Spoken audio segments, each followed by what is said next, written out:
Hello दोस्तों, आपका स्वागत है स्टॉक मार्केट चैट चैनल में। आपने पहली बार चैनल को विजिट किया है तो इस चैनल को सब्सक्राइब कर लीजिए। अब शुरू कर लेते हैं आज की इस वीडियो को।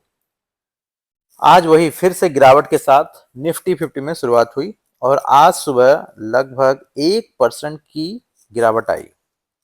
23,353 से खरीदारी आई, लेकिन फिर गिरावट आ गई और अंत में निफ्टी 50 78 अंक गिरकर बंद हुआ। मतलब एक और लेवल, साइकोलॉजिकल लेवल कहें, 23,500 के नीचे क्लोजिंग दिया है। दोस्तों, निफ्टी 50 अपने हाई से 2800 अंक के करीब और परसेंटेज टर्म में देखें तो 10.5% की गिरावट आ चुकी है। वैसे स्टॉक मार्केट में गिरावट आम बात है, लेकिन ये जो गिरावट आई है ये बहुत शॉर्ट ड्यूरेशन, बहुत कम समय में आई है। 1 से 1.5 महीने में ही आ गई है। वो इन्वेस्टर जो 1.5 महीने पहले लिए होंगे उनको काफी नुकसान हो रहा होगा, क्योंकि निफ्टी उस समय अपने हाई में था। 10.5% की गिरावट निफ्टी इंडेक्स में हुई है। यदि आप वही कोई स्पेसिफिक स्टॉक की बात करें तो कोई कोई स्टॉक 15%, 20%, इवन 25% या 30% तक गिरावट आ गई है। वैसे वो आम बात है स्टॉक मार्केट में। जो ट्रेडर हैं उनको तो कोई प्रॉब्लम नहीं है, क्योंकि उन्होंने स्टॉप लॉस के साथ ट्रेड किए होंगे। लेकिन वो ट्रेडर इन्वेस्टर बन गए होंगे तो उनका पोर्टफोलियो में गिरावट दिख रही होगी। अभी मार्केट का सेंटिमेंट्स भी हर तरफ से नेगेटिव है। रुपये का कमजोर होना, Q2 अर्निंग भी कंपनी की अच्छी नहीं आ रही है क्योंकि कस्टमर का डिमांड कमजोर होना, इन्फ्लेशन, महंगाई का डेटा भी सही नहीं आया है। इससे आरबीआई के पास भी रूम नहीं है इंटरेस्ट रेट घटाने के लिए। इन्फ्लेशन के नंबर अच्छा नहीं आने से वैसे आरबीआई गवर्नर ने इंडिकेशन दे दिया है रेट कट नहीं होगा। और एफआईआई, विदेशी संस्थागत निवेशक की लगातार सेलिंग, ये सब कारण मार्केट में हाल फिलहाल में हावी है। इस माहौल में इन्वेस्टर के सेंटिमेंट्स टेस्ट होते हैं। लेकिन इतने गिरावट के बाद भी सिप के आंकड़े देखें अक्टूबर महीने के तो बढ़ क्या रहा है। ये एक गुड इंडिकेशन है रिटेल इन्वेस्टर के लिए। इस तरह के बिकवाली से लोगों में एक डर का माहौल आता है, क्योंकि पोर्टफोलियो लाल दिखता है। लेकिन वही आप सोने में इन्वेस्ट करते हैं और 20% गिर जाता है तो कोई नहीं बेचने लग जाता है। लेकिन गोल्ड खरीदने के लिए सोचते हैं या इवन घर का दाम भी गिरता है तो उसको कोई बेचने नहीं सोचता है, घर खरीदने के लिए सोचते हैं। वही कोई सेल लगी हो तो खरीदने के लिए सोचते हैं। लेकिन वही शेयर मार्केट में स्टॉक्स गिर जाए तो डर में आ जाते हैं और बेचने के लिए सोचते हैं। क्या ये सही है? आप अच्छे स्टॉक्स में निवेश किए हैं तो आगे चलकर पैसा अच्छा बनाकर ही देगा। और जितने भी लॉन्ग टर्म इन्वेस्टर हैं वही अच्छा पैसा बनाए हैं। आपने सुनी भी होगी, जिन्होंने वेल्थ बनाया है 10 लाख से 60 लाख बना बुल मार्केट में, और गिरावट में फिर से वो 30 लाख हो गया। लेकिन वो निवेशित रहे और वही 30 लाख जब और उसमें थोड़ा बहुत निवेश किए और वो आज वही 30 लाख 1 करोड़ से ऊपर बना। अभी के माहौल में आप और निवेश नहीं कर सकते तो कम से कम निवेशित रहें, यही सबसे अच्छा उपाय है। जैसे जैसे पैसा आता है तो अच्छे स्टॉक्स को स्टडी करें और धीरे धीरे निवेश करें। आपको आगे चलकर जरूर फायदा होगा, इस बात को जरूर ध्यान दें।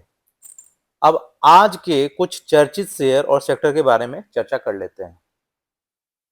MGL, Mahanagar gas limited, IGL, Indraprastha gas limited, Gujarat gas limited. आज तीनों शेयर में बहुत तेज गिरावट आई है। MGL, महानगर गैस लिमिटेड में 15%, IGL में 20%, वही गुजरात गैस में 7% की तेज गिरावट आई है। ये सारे कंपनी गवर्नमेंट रेगुलेटेड है directly. MGL, Mahanagar gas limited, IGL, Indraprastha gas limited और Gujarat gas limited gas distributor company, मतलब बस ये गैस सप्लाई करते हैं। ये गैस किसी कंपनी से खरीदते हैं और फिर कस्टमर को सप्लाई करते हैं। जैसे फॉर एग्जांपल स्विगी कंपनी क्या करती है, रेस्टोरेंट से खाना लेकर कस्टमर को सप्लाई करती है। स्विगी कंपनी खाना नहीं बनाती, बस डिस्ट्रीब्यूशन का काम करती है। उसी प्रकार ये सारे गैस कंपनी गैस को डिस्ट्रीब्यूट करती है। अब ऐसा क्या हो गया जितनी बुरी तरह MGL, IGL और गुजरात गैस टूट गया? चलिए जानते हैं।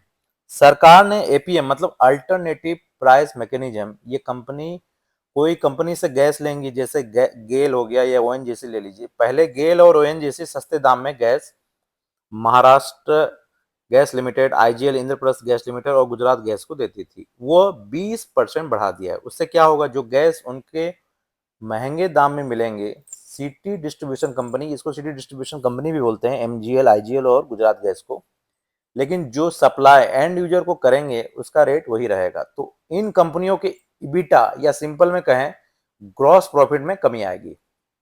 सरकार ने एक बार पहले भी किया था, उस समय भी इस शेयर को जो ट्रैक करते होंगे उन्होंने देखा होगा बहुत बुरी तरह गिरे थे, और आज फिर से ये गैस के दाम में बढ़ोतरी सरकार ने किया। पहले 70% था, अब 110% हो गया। आप समझ सकते हैं 40% की बढ़ोतरी बहुत होती है। इसका असर सारे गैस डिस्ट्रीब्यूटेड कंपनी के रिजल्ट में आने वाले दिनों में सीधा असर पड़ेगा और प्रॉफिट में डेंट पड़ेगा। इसलिए सारे shares Maharashtra gas limited, MGL, IGL, Indraprastha gas limited, Gujarat gas limited आज बुरी तरह गिरे हैं। अब इस तरह के कंपनी के पास उपाय क्या है? आप लोगों को पता है कोई भी रॉ मटेरियल के दाम बढ़ते हैं तो कंपनी दाम बढ़ाकर कस्टमर को पास करती है, लेकिन अगेन ये प्राइस गवर्नमेंट रेगुलेटेड है और अभी चुनाव है कहां पर, महाराष्ट्र में, और आने वाले दिनों में दिल्ली में भी होगा। तो ये दाम बढ़ाना आसान नहीं होगा कंपनियों के लिए। ये कंपनियों के लिए न्यूज अगेंस्ट में है, उनके खिलाफ है, लेकिन ये सब होने के बाद भी कंपनी, ये सारी कंपनियां चाहे एमजीएल हो, आईजीएल हो या गुजरात गैस हो, कोई भी कमेटी नहीं दे रही है। तो इसका सीधा असर उसके शेयर पर बुरी तरह पड़ रहा है। लेकिन हाँ, आने वाले दिनों में मे बी 3 से 6 महीने में कंपनियां दाम बढ़ा देंगे तो शायद फिर से शेयर भागने लगे, लेकिन अभी तो ये सारे शेयर दबाव में ही रहेंगे। एक और सेक्टर आज सुर्खियों में था, वो था मेटल सेक्टर।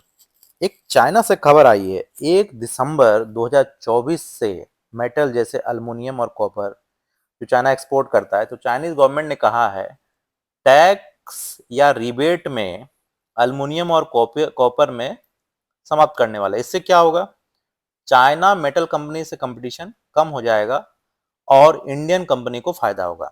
इसी कारण आप देखेंगे आज नेल्को 10% के करीब भागे, क्योंकि ये फुल्ली अल्युमिनियम मेटल में काम करती है ये कंपनी, और इसका असर और मेटल शेयर में देख सकते हैं आज, जैसे हिंडाल्को, टाटा स्टील और जेएसडब्ल्यू स्टील में भी मिला, और आज वो भी शेयर 2 से 3% भागे।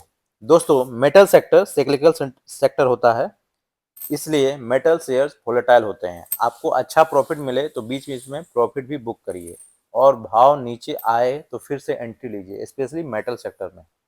आज का वीडियो अच्छा लगा तो आप इस वीडियो को अपने दोस्तों को शेयर कीजिए, लाइक करिए, और लेटेस्ट शेयर मार्केट की अपडेट के लिए चैनल को सब्सक्राइब करिए। आज के इस वीडियो को यहीं समाप्त करते हैं। Good bye.